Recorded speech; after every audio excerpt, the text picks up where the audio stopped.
Good morning student. Siddhi Hindi Vidyalaya के इस online classes में आपका हार्दिक स्वागत है। अब बच्चों, यहाँ पे हमारा ये जो लेसन चल रहा है, अर्थात यहाँ पे हमारा जो 13वां पार्ट था, वो 13वां पार्ट हमारा यहाँ पे ख़त्म हो चुका है। अब उसके साथ हमारा यहाँ पे काले मेघा पानी दे पाठ के जो स्वाध्याय के प्रश्नोत्तर हैं, हम उसकी चर्चा कर लेते हैं। ठीक है, तो यहाँ पे जो हमारे स्वाध्याय के जो प्रश्नोत्तर हैं, उसमें यहाँ पे सबसे पहला जो प्रश्न है उसकी चर्चा करते हैं। अब जैसे ही हमारा यहाँ पे ये जो स्वाध्याय है ये ख़त्म होगा, उसके बाद हम व्याकरण की शुरुआत करेंगे। तो व्याकरण की कॉपी आपको बनानी पड़ेगी। जो अभी इस साल हमारा व्याकरण में जितने भी व्याकरण के मुद्दे हैं, कौन कौन से, वो मैं आपको पहले एक बता दूंगी, ताकि आपके पास थोड़ी सी जानकारी हो हमें कौन सा पढ़ना है व्याकरण में। ठीक है, तो यहाँ पे सबसे पहले हम ये स्वाध्याय के प्रश्नोत्तर की बात कर लेते हैं। और एक बात मैं आपको बता दूं 12वीं वाले बच्चों की, ये जो अभ्यास हो रहा है, अभी जो प्रश्नोत्तर की हम चर्चा कर रहे हैं, ये प्रश्नोत्तर आपको 1 से 6 तक के जो प्रश्न है वो आपको अपनी कॉपी में लिखने हैं। ध्यान से सुनिएगा बच्चों, 1 से 6 तक के जो प्रश्न है वो आपको अपनी कॉपी में होमवर्क में लिखने हैं। मैं यहाँ से उसके जवाब यहाँ पे बता रही हूँ, फिर वापस आपको पूछेंगे कि मैडम लिखना है कि नहीं लिखना है, तो मैं पहले ही बता दूं कि ये प्रश्नोत्तर करने हैं, लिखने हैं। अब यहाँ पे पहला प्रश्न है, लोगों ने लड़कों की टोली को मेंढक मंडली नाम किस आधार पर दिया? यह टोली अपने आप को इंद्रसेना कहकर क्यों बुलाती थी? ठीक है, तो उसमें लिखना है हमें जवाब में कि अनावृष्टि के समय गांव के किशोर बच्चे कीचड़ में लथपथ होकर गली गली घूमकर लोगों से पानी मांगते थे।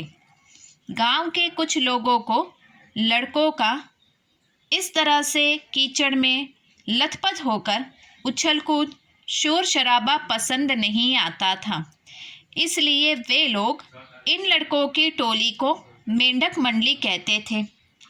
बच्चों का ऐसा मानना था कि वे इंद्र की सेना के सैनिक हैं तथा उसी के लिए लोगों से पानी मांगते हैं, ताकि इंद्र को बादल के रूप में बरसकर सबको पानी दे। इसलिए यह टोली स्वयं को इंद्र सेना कहकर बुलाती थी। बच्चों, ये प्रश्न परीक्षा में, बोर्ड की परीक्षा में पूछा जाए ऐसा प्रश्न है। ठीक है, तो यहाँ पे पहला जो प्रश्न है उसका जवाब मैंने यहाँ पे आपको बताया। वापस एक बार रिपीट कर रही हूँ, ध्यान से सुनिएगा। आपको अपनी कॉपी में लिखना है ये प्रश्न कि लोगों ने लड़कों की टोली को मेंढक मंडली नाम किस आधार पर दिया? यह टोली अपने आप को इंद्रसेना कहकर क्यों बुलाती थी?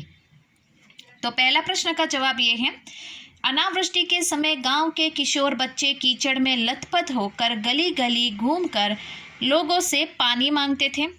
गांव के कुछ लोगों को लड़कों का इस तरह से कीचड़ में लथपथ होकर उछल कूद शोर शराबा पसंद नहीं आता था, इसलिए वे लोग इन लड़कों की टोली को मेंढक मंडली कहते थे।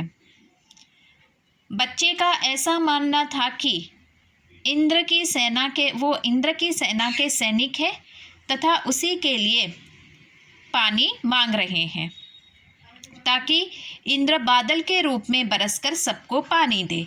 इसलिए यह टोली स्वयं को इंद्र सेना कहकर बुलाती थी। आप समझ में आया? तो ये प्रश्न आपको लिखना है इस तरह से। उसके बाद बच्चों, यहाँ पे जो दूसरा प्रश्न हमारा है कि जीजी ने इंद्र सेना पर पानी फेंके जाने के किस तरह सही ठहराया? जब लेखक यहाँ पे नाराज़ हो जाते हैं तो जीजी कौन से यहाँ पे बात बच्चों को, लेखक को कहते हैं उसके बारे में है। तो यहाँ पे जीजी अपने कौन सा तर्क देते हैं उसके बारे में बच्चों हमें लिखना है। तो उसमें दूसरा प्रश्न देखो, जीजी ने इंद्र सेना पर पानी फेंके जाने की किस तरह सही ठहराया? तो उसमें हमें लिखना है यहाँ पे कि जीजी ने इंद्र सेना पर पानी फेंके जाने को सही ठहराया क्योंकि उसके लिए उन्होंने निम्नलिखित तर्क दिए। इस तरह से आपको लिखना है कि जीजी ने इंद्र सेना पर पानी फेंके जाने की बात को सही ठहराया, उसके तर्क निम्नलिखित हैं। उसमें पहला लिखना है, त्याग और दान का महत्व बताकर जीजी ने अपनी बात की पुष्टि की है। ऋषि मुनियों ने दान को सबसे ऊंचा स्थान दिया है।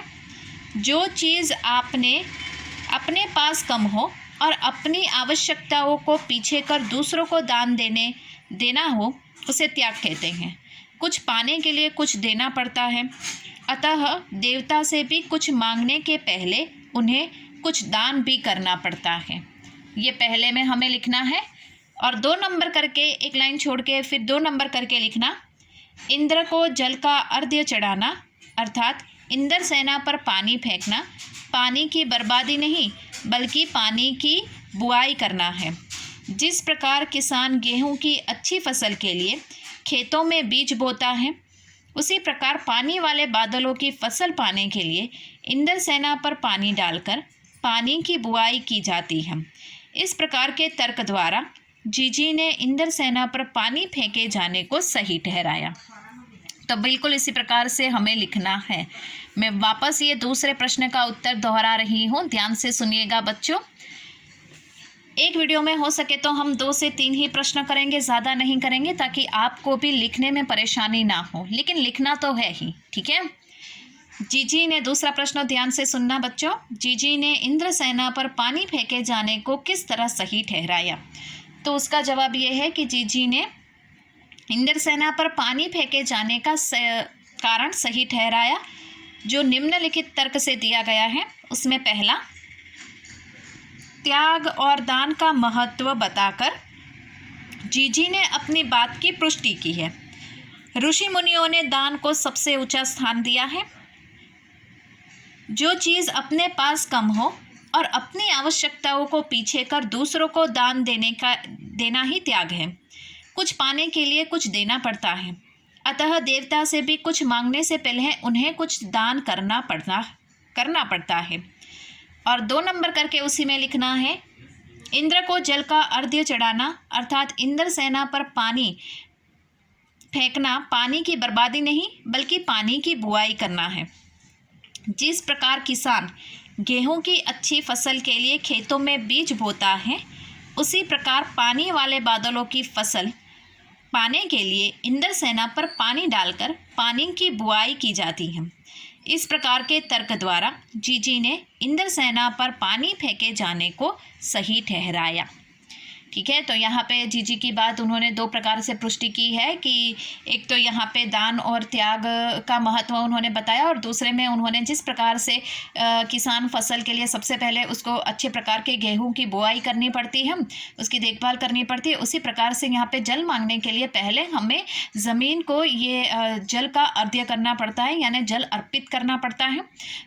जल को हम ज़मीन पर इस तरह से अर्पित करेंगे, अर्घ्य करेंगे, चढ़ाएंगे, तब जाकर इंद्र भगवान प्रसन्न होते हैं और पानी बरसाते हैं। ऐसा जीजी का यहाँ पे कहना है। तीसरा प्रश्न, पानी दे गुड़धानी दे, मेघों से पानी के साथ साथ गुड़धानी की मांग क्यों की जा रही है? जैसे वो गीत मैंने आपको बताया था ना, और उसमें पहले ही मैंने आपको उसका अर्थ भी बताया था कि यहाँ पे काले मेघा पानी दे गुड़धानी दे। तो यहाँ पे वही तीसरा प्रश्न है कि पानी दे गुड़धानी दे, मेघों से पानी के साथ साथ गुड़धानी की मांग क्यों की जा रही है? तो उसमें जवाब हमें ये लिखना है बच्चों, अनाज और गुड़ के मिश्रण को गुड़धानी कहा जाता है। धान, ठीक है, धान और जो गुड़ होता है उसको मिलाकर, जवाब ध्यान से सुनिएगा बच्चों, अनाज और गुड़ के मिश्रण को गुड़धानी कहा जाता है। यहाँ गुड़धानी का तात्पर्य अच्छी फसल से है। बच्चे मेघों से पानी के साथ साथ गुड़धानी की मांग करते हैं। पानी से प्यास बुझती है और पानी मिलने पर फसल भी अच्छी होती है, अतः पानी के साथ साथ फसल भी अच्छी हो, इसलिए बच्चे मेघों से पानी के साथ साथ गुड़धानी भी मांगते हैं। वापस तीसरा प्रश्न का जवाब मैं दोहरा रही हूँ, ध्यान दीजिएगा। पानी से गुड़धानी दे, पानी दे गुड़धानी दे, मेघों से पानी के साथ साथ गुड़धानी क्यों मांगी जा रही है? जवाब ये है, अनाज और गुड़ के मिश्रण को गुड़धानी कहा जाता है। यहाँ गुड़धानी का तात्पर्य अच्छी फसल से है। बच्चे मेघों से पानी के साथ साथ गुड़धानी की मांग करते हैं। पानी से प्यास बुझती है और पानी मिलने पर फसल भी अच्छी होती है, अतः पानी के साथ साथ फसल भी अच्छी हो, इसलिए बच्चे मेघों से पानी के साथ साथ गुड़धानी की मांग करते हैं। तो बच्चों आज के इस वीडियो में हम लोग 3 प्रश्न करते हैं। आगे के वीडियो में बाकी के जो प्रश्न हैं 3 प्रश्न उसकी हम चर्चा करेंगे। ठीक है, तो ये 3 प्रश्न आज के इस वीडियो में हमने किए जो आपको अपनी कॉपी में लिखने हैं। तब तक के लिए थैंक यू।